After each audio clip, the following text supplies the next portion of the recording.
I'm on a mission to help the world to see success differently. Through sharing the stories of our guests, I hope to inspire those that listen. This is the Different Hats podcast, produced by H2 Productions. I hope you can join us on this journey.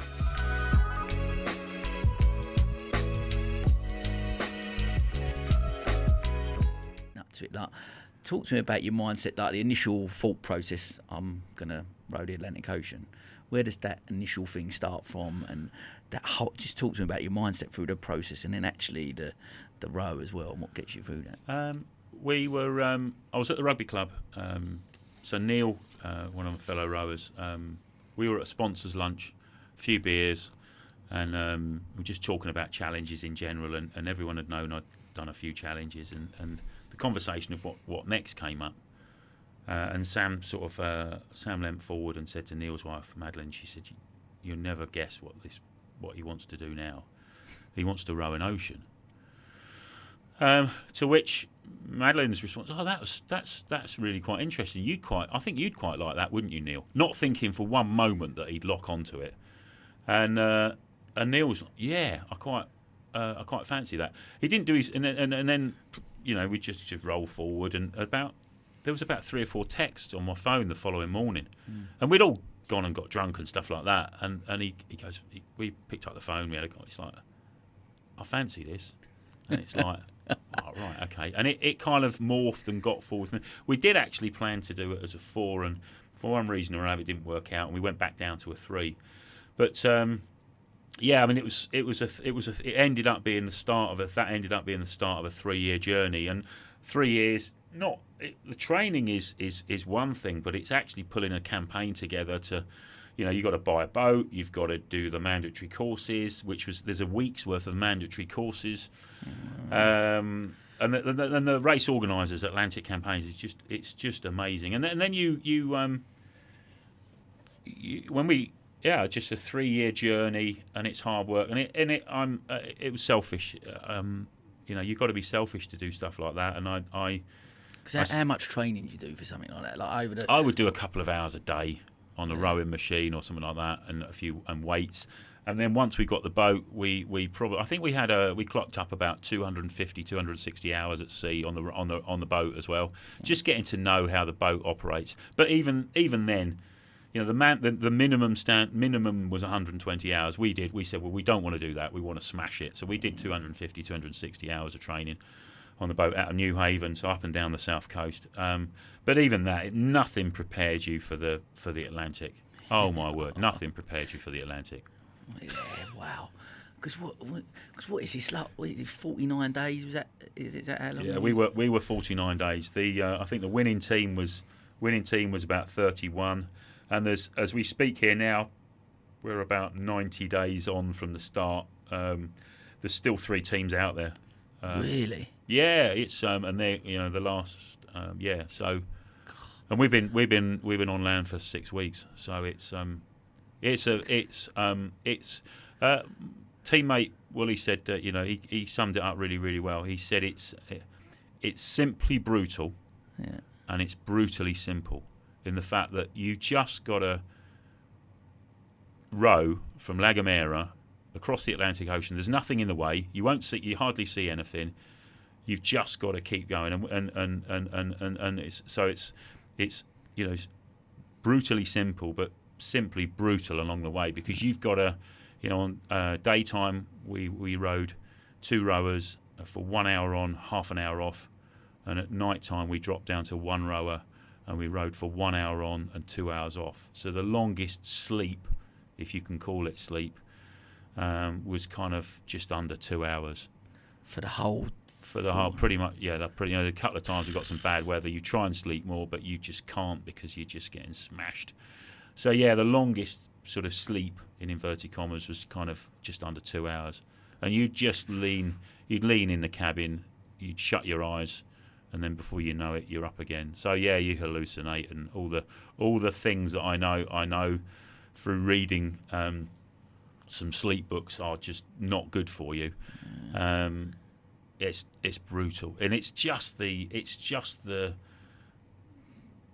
relentlessness of it all. And the other thing that's not pleasant is you feel filthy.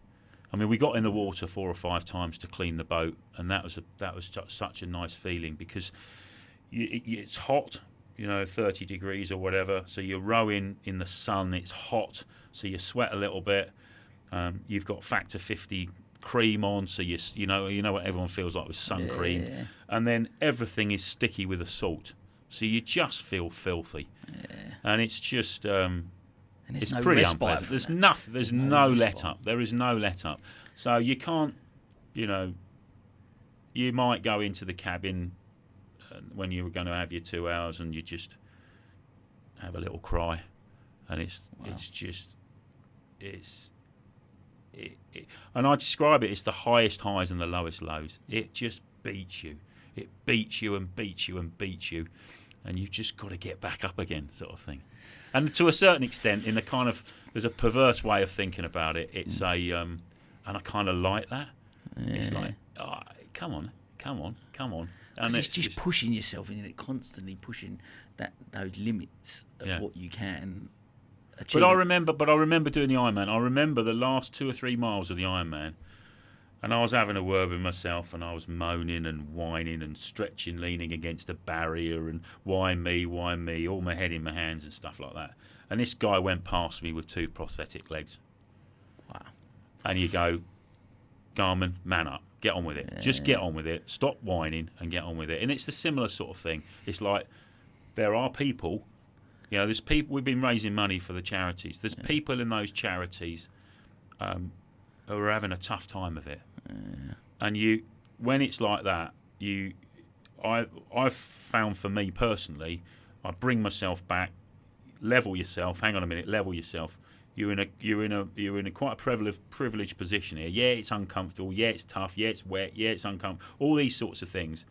But there's someone worse off than you. All right. Yeah. So don't forget that, and don't forget, we're trying to raise a large amount of money so that other people can have a little bit more comfort at certain times of their life as well. And it's just, stop thinking about yourself. Start thinking about other people. Yeah, that's tough. And like, I guess with the other. So I heard you talk on Saturday, and you just sort of saying, actually, the 3 of you's all got on. We like to spend that amount of time with someone in that such close proximity, and having to, I guess, the reliance on each other as well. To when maybe someone's feeling a bit shit, you want someone to pick you up.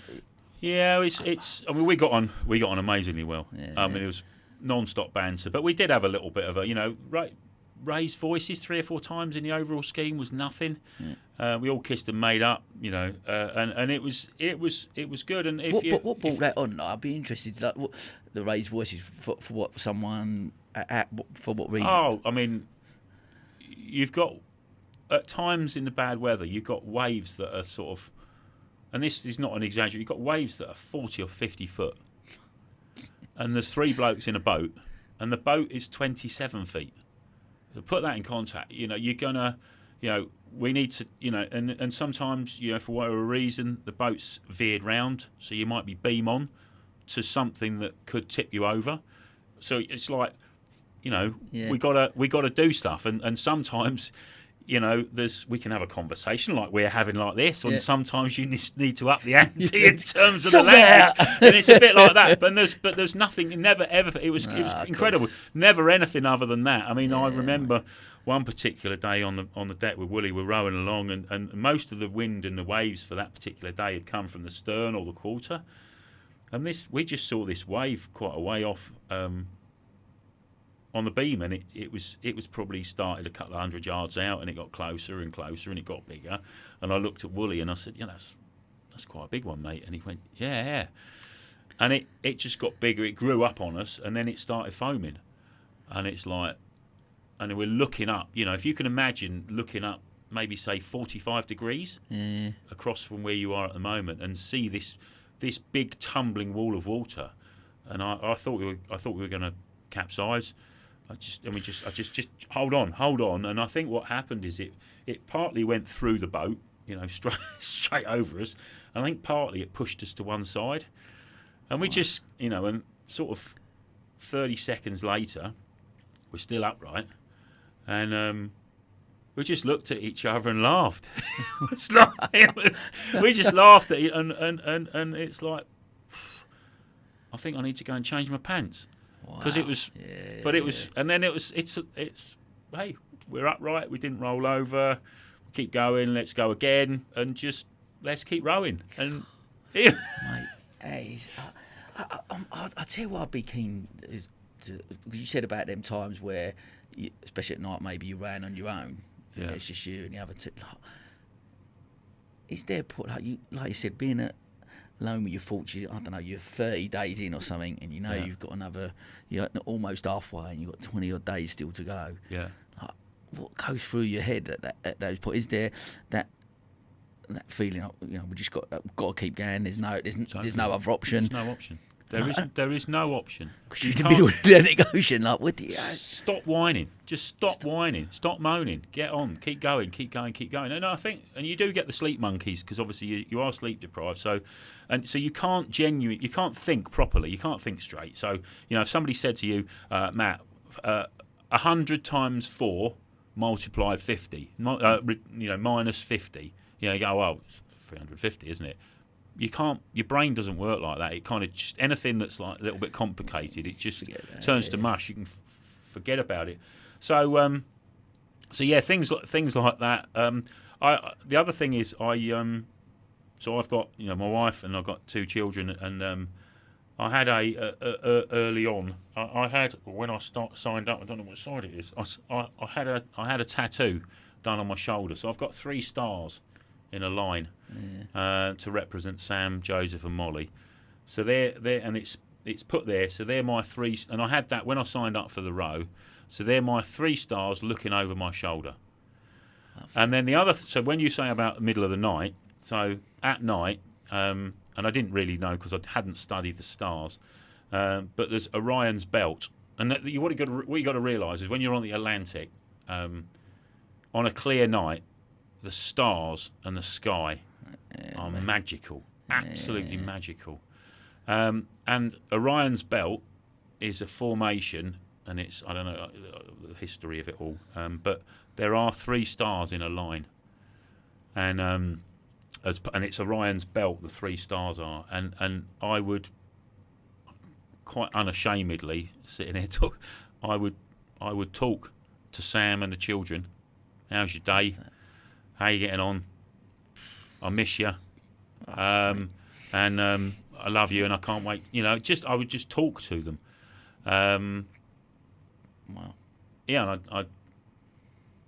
I'd talk to them every night. Talk to them every night.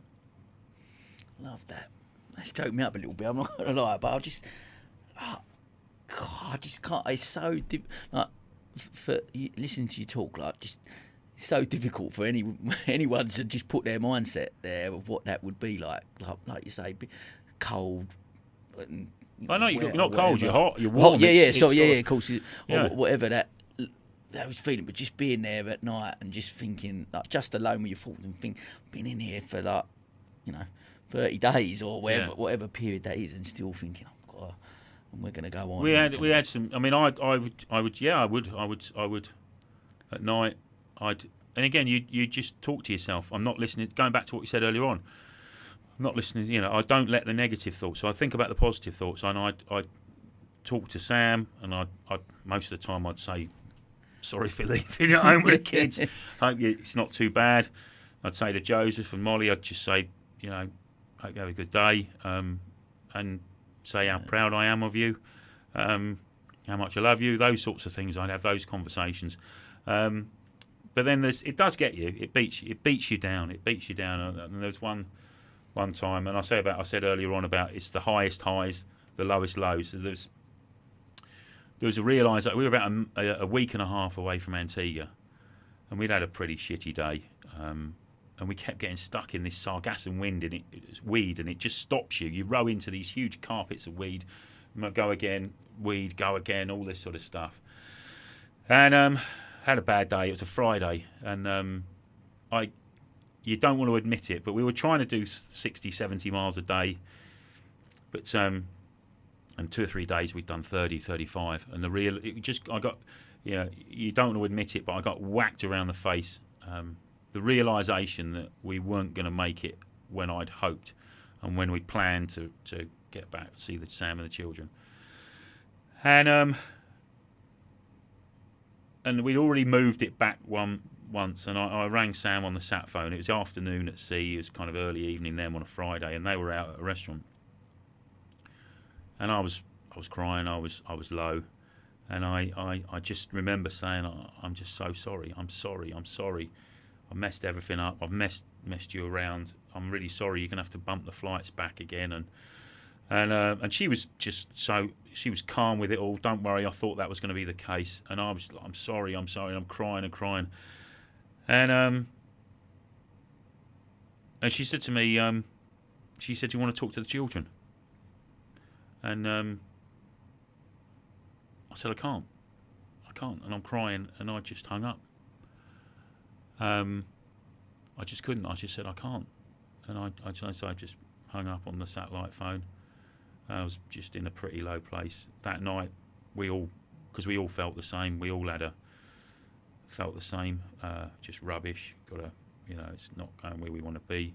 And then the following morning, sun came up, and we're visited by a pod of about 30 or 40 dolphins. Wow. And you kind of, and I've got more spiritual in life as well, and you kind of go, was that meant to happen? And it's really, it was emotionally, it's a proper emotional roller coaster.